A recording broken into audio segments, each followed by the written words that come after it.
Hello, everyone, and welcome along to the latest episode of the TurfCast podcast pre-game show. As usual, with me, Joe Redmond, and this week, obviously, we've got Leicester coming up on Wednesday, the 3rd of March. It will be at Turf Moor, 6 p.m. It's Chris from Leicester Till I Die TV. How are you doing, Chris? I'm all right, Joe. How the devil are you, sir?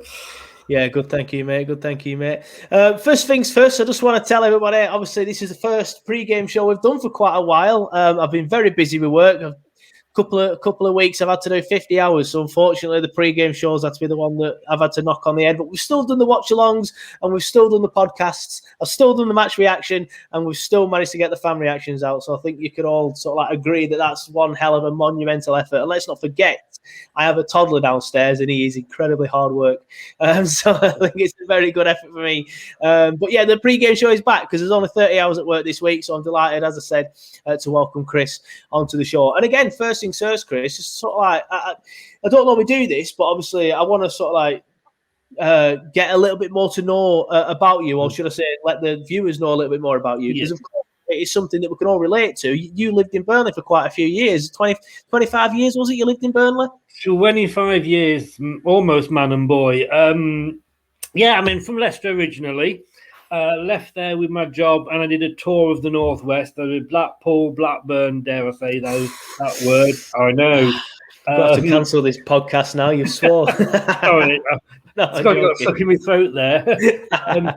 Bolton. And so what I did all the Bs. And yeah, for 25 years, I had all my 4 kids in Burnley. They grew up, thankfully, on the right side and supported Leicester. I've now moved. Well, it was Chris Waddle. It was Chris Waddle who was manager when I was taking them along. I could understand why the Leicester fans. Well, unfortunately, I did end up going through that era and supporting the Clarets. But yeah, it were a tough time. But yeah, Burnley's a good place to be born. I was born there. All 4 of your kids were born there. Harvey Barnes was born there. So it's not a bad thing, is it?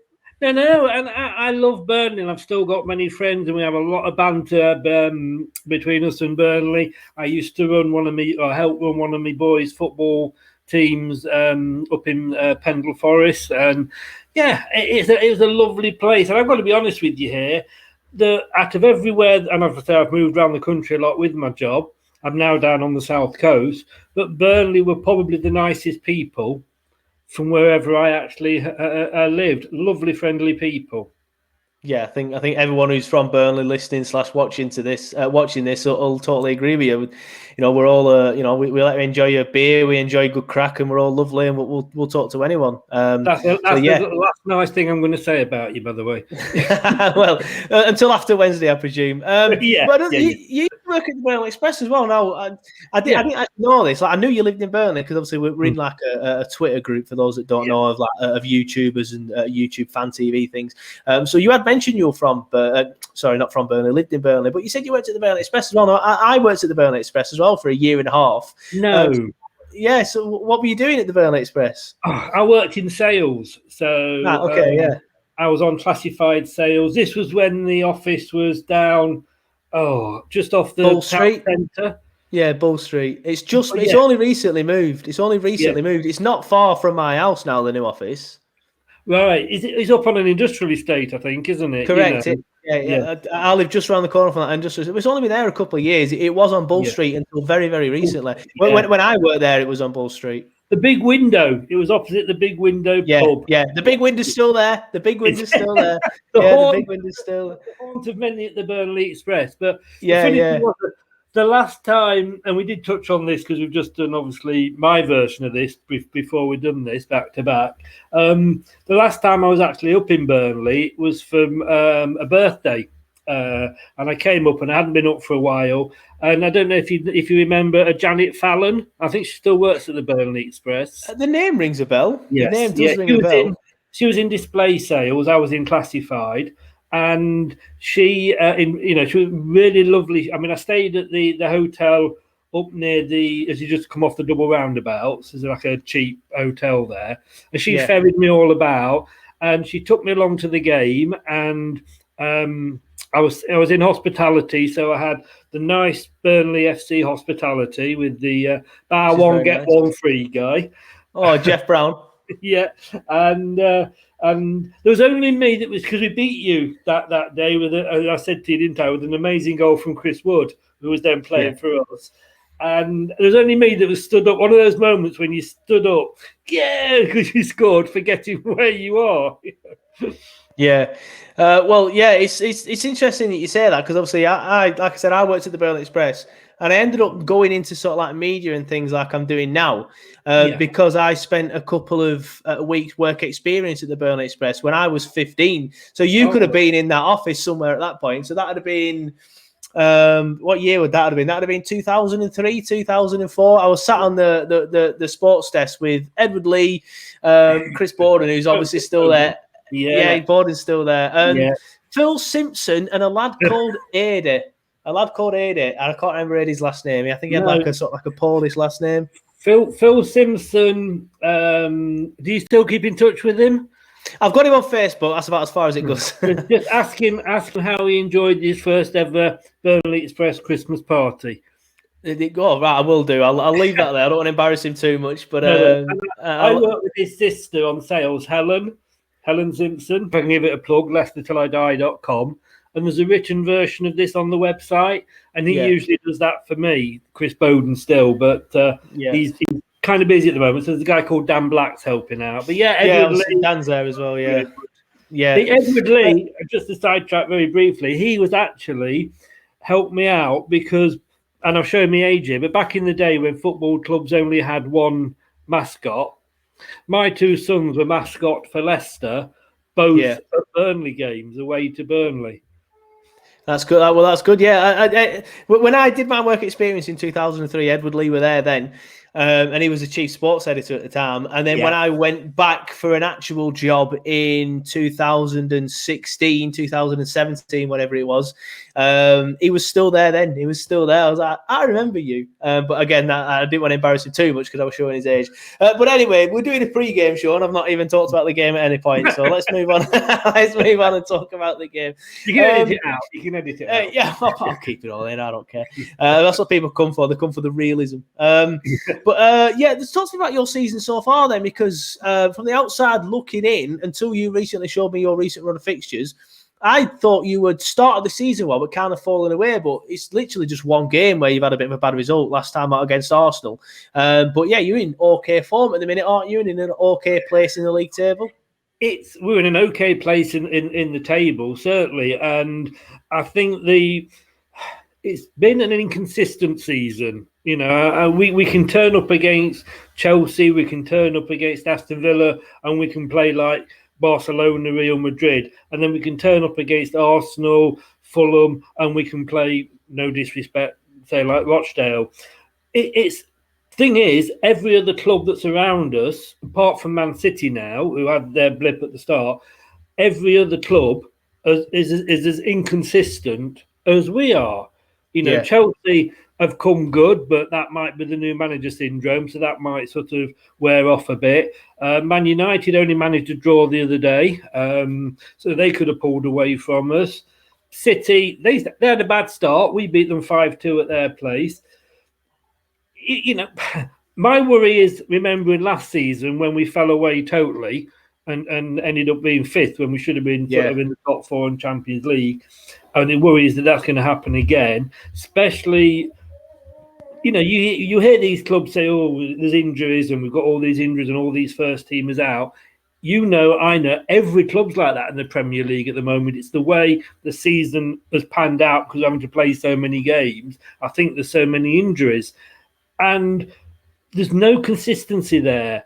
But am I happy with where I am? Yes. Am I happy that we're out the Europa League? No, because I want to win as many games as we can, obviously, but we were never going to win the damn thing. So that will do us better in the Premier League. We've got one less cup competition to think about. So there is that. They'll concentrate on the league. But no, I'm happy. I'm happy with where we are at the moment if I'm not happy with the odd performance. Yeah, fair enough. You touched on it briefly there. It's been a weird season in terms of Injuries, everyone has suffered with injuries, and it's the clubs sort of outside the big six, should I say? I don't want to say top six because obviously that's where you would like to cement yourselves now. But it's the clubs outside the big six that seem to be struggling the most with it. Obviously, Liverpool fans would argue that they've struggled the most and had the most injuries, but you could argue that they've had squad depth.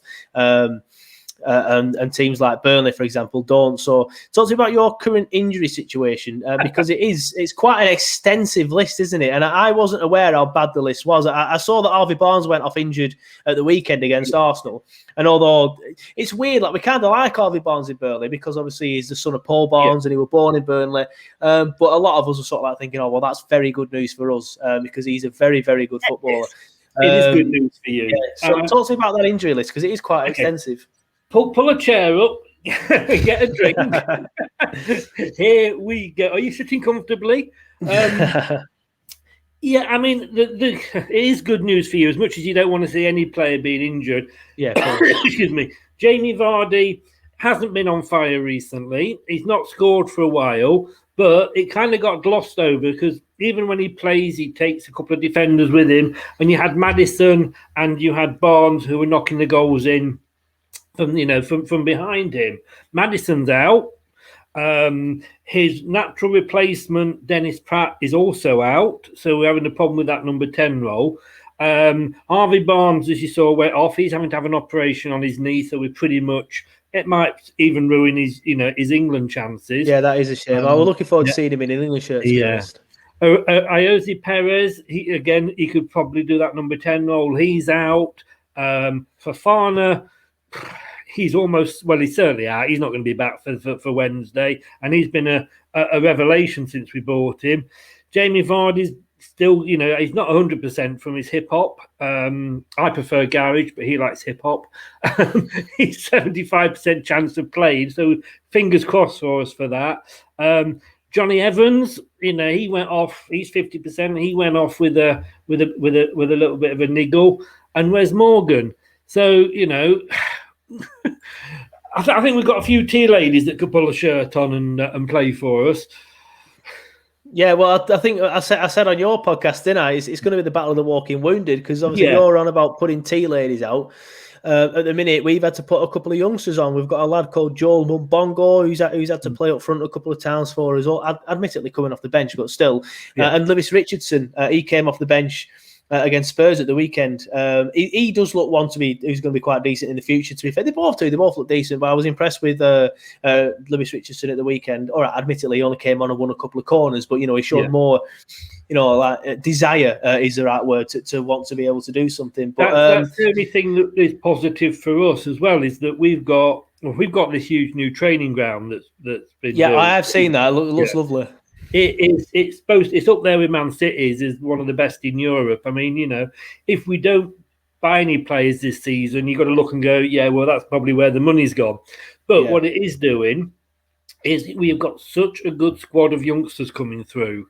We've got quite a few that are out on loan at the moment. But we've got young Luke Thomas, who's been playing left back, because we had James Justin, like I say, he's injured, but he's had a great season. But, Luke Thomas has come on in that position. He's played in Europe. He's scored in Europe. So, he's a youngster, but he can play. We've got Daley Campbell, who we got in the squad from Arsenal. He's still in the youth system coming through. We've got a guy called Tavares. For those of us of a certain age will know it's not the pop group. He's the player, but he's got Barcelona and Real Madrid and clubs like that are sniffing round him. And it's a question about whether we'll be able to hold on to him or not. But he looks like a talent. So we have got that youth coming through. And don't be surprised to see a couple of them playing on Wednesday night. Yeah, well, that's kind of how Dwight McNeil came through our ranks. Obviously, he's now arguably our most creative player. Again, he's another one that's had a bit of a quiet season. Obviously, I was talking to you on your show about Chris Wood and how he's had a quiet season. But if it weren't for the injuries, Dwight McNeil wouldn't have come through and burst onto the scene that season 3 seasons ago. So fingers crossed we can find the next Dwight McNeil. But yeah, it is going to be a bit of a strange one. Fingers crossed Chris Wood is back. But I do want to talk about Chris Wood because obviously he played for you boys not so long ago. That you said he scored a goal at Turf Moor, quite a good goal.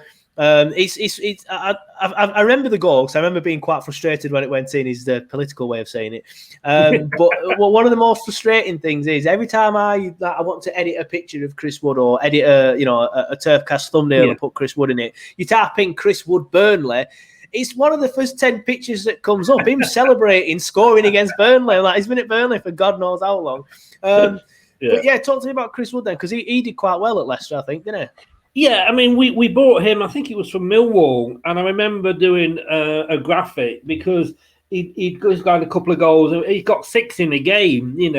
I had him as a gunslinger. The 6 shooters in town, and we've got him. And he came as a really, really, really hot prospect, and we got promoted to the Premier League. And I believe he actually scored our first goal for Leicester back in the Premier League against Everton. Got us a point, but unfortunately, Jamie Vardy was just developing at that point. He'd had a good season the season before when we got promoted.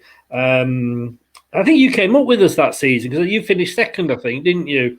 Yes, we did, yeah. But then obviously that season we got relegated. The game that always to me is the one that sent us down, where the game we lost against you at Turf Moor. We missed a penalty. Yeah. And then you went up the other end and scored with Jamie Vardy. Who else but Jamie Vardy off his knee, I believe. Yeah, but no, I love Chris Wood, and I wish we'd still got him as a squad player because I think he could do a job for you. But it's always a problem. Jamie Vardy didn't start the first few games when we were in the Premier League. We had the Man United game, the 5-3.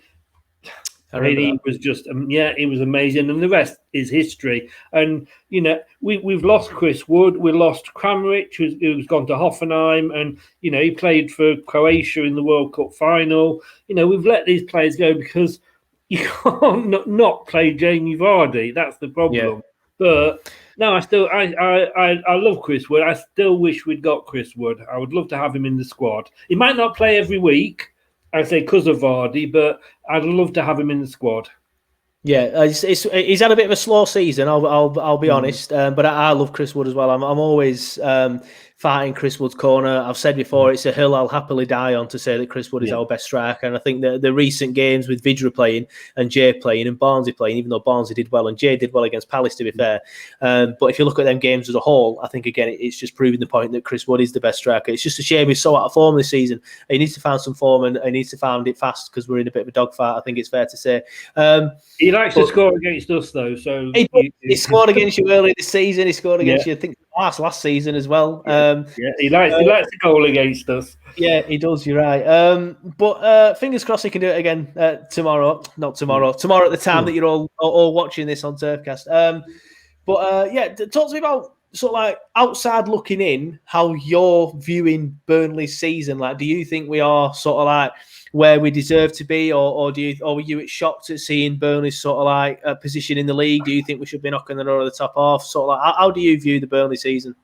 It's weird. I mean, I asked you sort of the same sort of question on my show, and as you said, the table doesn't lie. We all are where we are, whether it's a surprise that you're doing well or a surprise that you're doing bad. I always, like I said, keep an eye out for Burnley results because I've got a lot of mates and there's a lot of banter between us if one of us wins and the other one loses.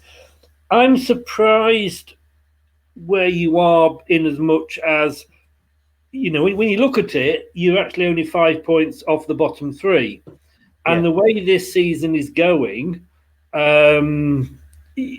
anybody can beat anybody. It's that sort of season, Sheffield United could go up to Man City and beat there. It's just that sort of season. So you're not safe, unfortunately. And I'm surprised that you're down there. You've got a great manager in Sean Dyche.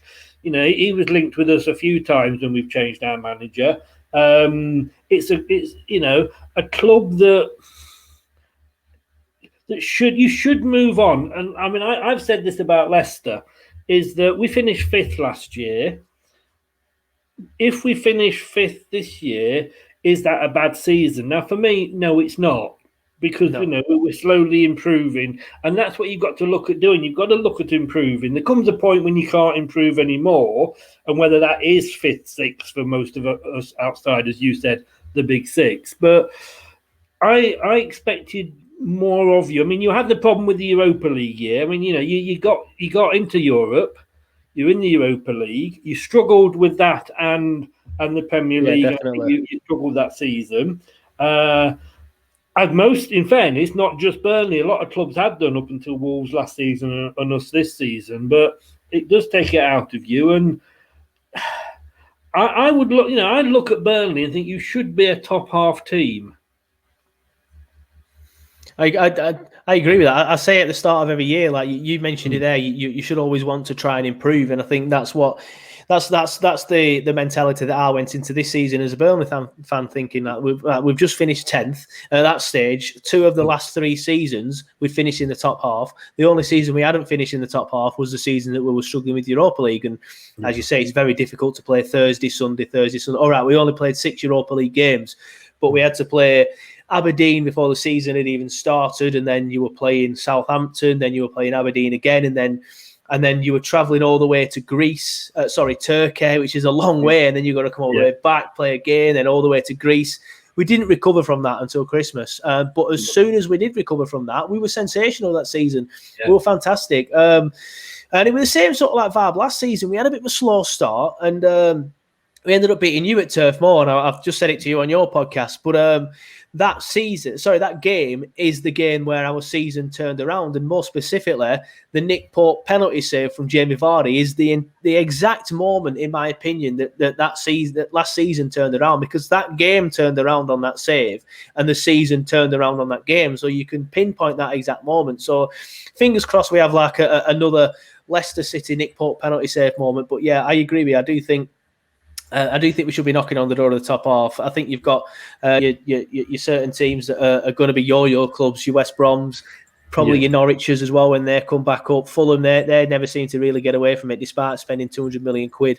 And then you've got the rest of us, and I think we should be looking to try and be the top of that level. And then pushing on, like I said to you on your podcast as well, it's a shame that we didn't push on from finishing 7th, from being in the Europa League. And I know it's a difficult season when you finish in the Europa League, but it should give you that added extra status. Like, we should have been a bit more bullish in the transfer market, saying, look, we're Burnley, we're a European club now. Similar to the way that you've done since winning the league, it's transformed your club. You've become now in discussions of whether you should be replacing Arsenal or Spurs as a top 6 club, and I'm disappointed that we didn't manage to push on from finishing 7th and be in the conversation every year for a top 10 finish. But just to go back to that point about us talking about Burnley, obviously you mentioned we're 5 points off the drop. Do you think Burnley will end up being sucked into it and being relegated, or do you think we'll be safe at the end of the season? I think you'll be safe. I up until recently, I think the bottom 3 clubs looked spot on to go down. I think Sheffield United, they might as well be preparing for next season in the Championship. I don't know what's happened to them after last season when they only just missed out on the Europa League to where they are now. My God, that's a complete change around. West Brom, and I know Leicester have sacked managers, and we got a lot of stick for sacking Ranieri after just winning us the Premier League, but we were sort of flirting with the bottom 3 at the time, and it's money, he had to go. But I think the way that West Brom got rid of Slaven Bilic was disgusting. They didn't even give him a chance, and I know Sam saved every club that he's ever been to, but I think this year, I hope they go down, to be honest with you, because of the way they did treat Bilic. I think if they'd given him time, sort of until past Christmas or something, but they didn't, and I think they'll come to rue that. Fulham, I thought, were down, I've got to be honest with you, but, Newcastle, they're just like... They're in free fall, aren't they? They are. So it's going to be those 2 plus either then Fulham or Newcastle. And I've got to be honest with you, there's a little bit of me that likes to see the big clubs struggle. When you see the likes of Newcastle go down, but the likes of Sheffield United come up, I think it's great. I still think of Leicester as a small club. We're not a big club in, we haven't got this fan base that Man United have got, or, we've got money, but not in the same way as Man City. But I like to see the big clubs struggle, and if I feel sorry for Newcastle fans because we've got absolutely fantastic owners. They've got the worst owner you could have. I do feel sorry for them, but I like to see the big. I'd love to see Fulham stay up. Let's say, for example, over Newcastle. Yeah, I think I'd definitely like to see the little teams do well.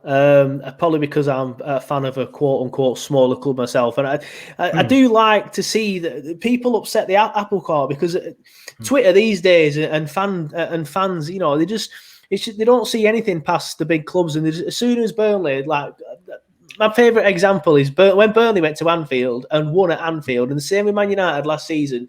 These fans of these clubs are acting like they've been liquidated and they've been relegated. They're like, "Oh, it don't matter that we've lost to Burnley. I'll support them no matter what." You know what I mean? It's like that's the sort of stuff you say when you get relegated into Division 2, and it's just a ridiculous mentality. So I do enjoy seeing the little clubs. Have you seen the Arsenal video? It was from earlier in the season, but I love to play it, and it's an Arsenal fan going mad when you beat them earlier in the season.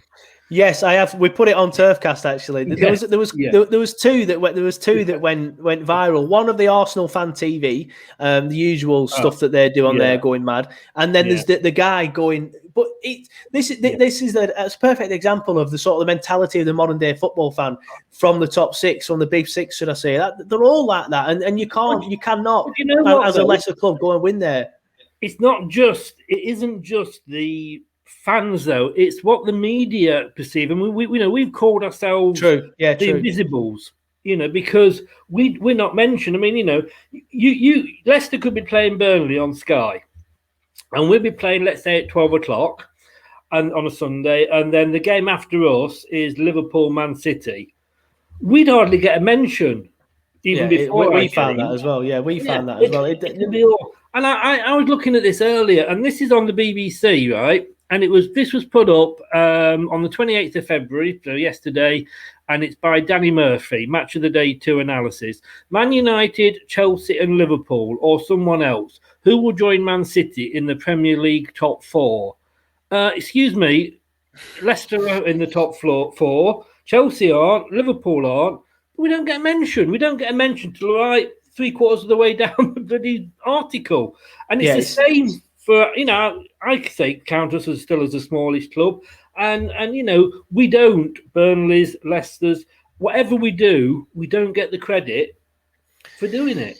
No, 100%. And it's interesting to hear you say that, because it's sort of vibe that we get annoyed with as Burnley fans, as that sort of thing happens all the time to us. So it's interesting to see fans of another club sort of like seeing that sort of thing happen in the media and on Twitter. And it's just the way it is. And the most frustrating thing is, like, you see clubs like Villa and Leeds come up who are now sort of like media darlings, especially Leeds, and Bielsa's now their media darling. That's frustrating. It's so frustrating when we've been in the Premier League for 4 or 5 years, both of us. But anyway, let's look ahead to the game. Then obviously you said, as we've discussed, you've got a lot of injuries. Who can we expect to see playing for Leicester tomorrow, and what sort of style do you think Leicester are going to play tomorrow? Tomorrow at the time of listening, sorry. Tomorrow, I keep getting it wrong. Wednesday. I tell you what, we did a watch along for the Arsenal game, and all guy was saying, "Good evening, how are we doing tonight?" Because I'm used to doing night games. It was so no, I know what you mean. He's always his favourite formation, and one that we've done the best with, is been a 4-1-4-1. Sometimes it's more of a bit of a 4-3-3-2, but a 4-3-3-1. Sorry, 4-3-3-2 be good. We can extra an extra player on. We might win then. Casper's going to start in goal, obviously, without saying. If Evans is fit, we could see Evans start at the back. If not, it would be a Marty. And Soyuncu, who's been great. I mean, he couldn't get back in because of, he was our replacement for Maguire, and he couldn't get back in because of Fofana coming in and playing so well, but Fofana's out. So those two at centre-back. I think Thomas at left-back. He's the youngster that's come through. He was a little bit of a rabbit in the headlights against Arsenal, but, no disrespect, he's done well up until that game, and I think he will do well and play on tomorrow. And at right back, Castagna. Going across, and then you're going to have sort of the holding midfielder. If he's fit, it's Ndidi every day of the week. He's almost the first name on the sheet. He's the nearest thing we've had to replacing Kante. He is amazing. He just breaks things up. I mean, he's still early 20s, and it's unbelievable to think how far that guy can go. Yeah. Then it gets interesting, because we go across the centre, and it's who we've got there. I think we're going to have Piera on the right wing, because he's played him there the last couple of times. Although he's a right back, he does like to get forward. And if you've got Piera and Castagna, they work well together. One goes forward, the other can drop back. But Piera does like to get forward and have a shot. On the other side, and here's where it gets difficult. Albrighton, we might see Albrighton back. And in the middle, Tillemans, again, every day of the week, he's going to start. The problem is, who do we there? We haven't got a obvious one to fit into that Maddison role that he normally sits there. Pratt is injured. Perez is injured. As much as we don't like Perez, but at least he could do that role. Probably we might see Chowdhury or Mendy have to fill that role again, which will allow Tillemans to get more forward. Because they are more defensive, and then up front Vardy, and I think we'll see on the bench. I think we will see some youngsters going on the bench as well, say Daley Campbell, Tavares. When we played Slavia Prague the other day, he surprised us with the team that he put out, and he always put a team out that sort of said, right, I'm going to put this team out. If we're struggling, then I'm going to bring the big guns off the bench. Yeah. And whenever you do that, you're leaving yourself totally wide open to losing the game, which we did. Yeah. You should go with your big names. You can say your big names, but your fittest squad, your best squad available. When you're 1 or 2-0 up, take them off and rest them. And hopefully Brendan has learnt from that. Yeah. So hopefully he'll go with that formation, and the only thing he might do is he might give Under a run out instead. In that Maddison role, he's got a lot to prove as Under. He's on loan from Roma, and something about him that Rodgers doesn't like. He hasn't been starting that many games. We may see him because he does like to get forward. So without Barnes and without Maddison, you may see Under. Yeah, well, certainly your team selection is going to be very interesting because of all the injuries. Obviously, like I've said, we've got plenty of injuries as well, but because of the lack of squad depth, pretty much writes itself. It's going to be Nick Pope in goal, Charlie Taylor left back, Matt Lawton right back, Ben Mee and Tark in the middle. Thankfully, them five are all fit and well. There's questions about Charlie Taylor's fitness because he was so poor against Spurs. Maybe he just had a poor game, but a lot of people are questioning maybe he's playing with a slight niggle. And normally Eric Peters would just come in and replace him, but now Peters is injured, so who knows? But they're just rumours anyway. Dwight McNeil on the left. In the middle, it's probably going to be Westy and Jack Cork again with Brownhill on the right. I don't think he should do it like that. I think we should be dropping either one of Westy or Cork, bring Brownhill in the middle. And now maybe, I weren't up for doing this at first, now maybe trying Bardsley at right back and pushing Matt Lawton into right mid because we're just lacking so much creativity on the right-hand side. Brownhill's coming in because he's naturally a central midfielder, so he's playing narrow. And then because of that, Dwight McNeil's compensating by coming in narrow as well, trying to pick the ball up behind the two strikers. And in terms of strikers, I think he's going to go Wood and Jay, I would presume, I would think will be back after a slight layoff because of an injury, because he played against Spurs for like the last 10, 15 minutes, whatever it were. I'm not even sure if Jay's fit at the minute. I think he is. Obviously, he played at the weekend, so it'll be interesting anyway. But because of the lack of squad depth, it pretty much writes itself to our squad.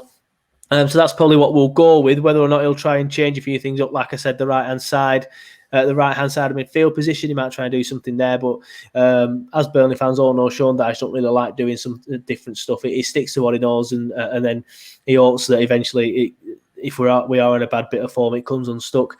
But last thing, what we'll do is we'll get some predictions on. Obviously, I've already heard your prediction on your show. Who knows? You're going to change your minds. Yeah, I'm going to say you could have changed your mind since then. You could have thought, they've got loads of injuries. We're going to batter it. Exactly. But what's your prediction then for the game? You have made me think with that, because, like I say, when we do these predictions, it's always in advance. You never know who's going to be playing and what have you. We have got so many injuries, and Vardy. If Vardy was on a rich vein of form, I'd definitely go for a win for us. Like I say, I can't see where our goals are going to come from, because Vardy isn't scoring unless he turns it round tomorrow. And then when he hasn't been scoring, Barnes and Maddison have been supplying the goals. Both of those guys are out. It is squeaky bum time for us, and I think. You guys are quite physical, and I don't mean that in a nasty way, but I think you're a strong team. You'll bully us, as we discussed in my podcast. I think it'll be a 1-1. I do. I think, and if we came away from this with a point if you gave me a point now, I would probably take it. Yeah, I think a lot of Burnley fans would take a point as well, and I think. At the risk of losing the game, if there was like you said, a hypothetical situation where I could take a point now for Burnley Football Club, I think I would take it. After the Tottenham game, I was all a little bit doom and gloom, not to the point where I think we're going to go down. I just thought we've played so badly in our last three games. There's the Fulham game, the West Brom game, and now the Spurs game, that I was just thinking, Leicester are going to murder us. Leicester are so good this season again. Now, they've got pace, they've got power, they score goals. But hearing that Harvey Barnes is out, hearing that Jamie Vardy's only a 75% chance of playing, all right, he'll probably play, but he's obviously had a knock, so he's not going to be, and anyway, he's not scoring goals. I'm slightly not confident. I'm sort of like just putting this prediction out there, but I'm going to say Burnley are going to win 1-0, but that's just because of all the injuries that you've got. I do think I'm being a little bit optimistic there with that. I am going to be honest. But it's typical Burnley. When it's backs against the wall, Burnley like to dig a result out in one of these random games. Like I said, we did it last year against Leicester. Hopefully we can do it this year against Leicester as well. But it's typical Burnley to put in a few horrific performances, then out of nowhere, just dig out a brilliant result. So obviously, fingers crossed, we can do that again on Wednesday, but I'm sure you'll disagree with that. Yeah, I mean, we've got to start winning again. I don't mind, if you beat us and we go down fighting, I think as any football fan, we accept that. The problem we've had with the last two games is our performance. And I said, after the Slavia Prague, Arsenal, we've got to come out with a performance. We did. Just unfortunately, it was a shite one. So this Burnley game is very important. But I tell you something: if nothing else this season, it's shown me I know sweet FA about football, because as much as I complain, as much as I moan, Rodgers occasionally comes along and proves that he's a tactical genius. And. We played Arsenal earlier in the season. We beat them at their place 1-0, and I'm thinking why is he playing like he is? And yet we won the game. So I'm hoping that tomorrow is the time when the tactical genius of Brendan Rodgers comes out. Yeah, well, we'll see. That's it then for this week's pre-game show. Chris, if you just want to give everyone a shout out where they can find you on all the social medias, and hopefully everyone will go and check you out. Yeah, we're all over everywhere. Facebook, Leicester Till I Die, the group. Twitter, at Leicester TID. Website is leicestertillidie.com. And the TV channel, Leicester Till I Die TV. So there you go. Please go and check Chris and the boys out. And Chris, I'll say it. Good luck for the season, but no good luck for Wednesday, unfortunately, from me, mate. We all say the same, mate. Don't worry. Take care. Whatever you do, mate, make sure you stay safe. Yeah, thanks, mate. You too. Cheers for coming on, and hopefully we'll see you next season. You will be. I'm pretty sure you'll be safe, to be honest. There's worse teams. Yeah, I agree with that. Cheers, mate.